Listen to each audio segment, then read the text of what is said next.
અમે જ્યાં પણ રહીએ તેની ખંતી સેવા કરતા આવેલા છે.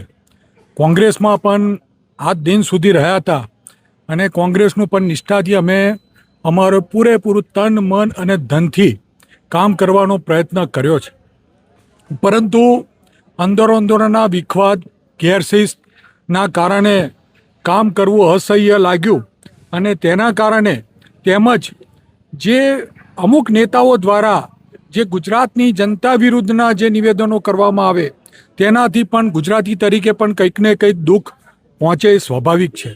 અને તેના કારણે સ્વેચ્છાએ આજ રોજ મેં કોંગ્રેસમાંથી રાજીનામું આપી અને જે ભારત દેશનો માનનીય વડાપ્રધાન નરેન્દ્ર મોદી સાહેબના દ્વારા જે વિકાસ થઈ રહ્યો છે તેનાથી પ્રેરાઈને આજે ભાજપમાં જોઈન થવાનો નિર્ણય કર્યો છે. કોંગ્રેસના ખડગે સાહેબ બોલ્યા હતા કે ગુજરાતીઓ અભણને જેવા નિવેદનો કરે જેનાથી સમગ્ર ગુજરાતીઓને એનાથી દુઃખ થાય.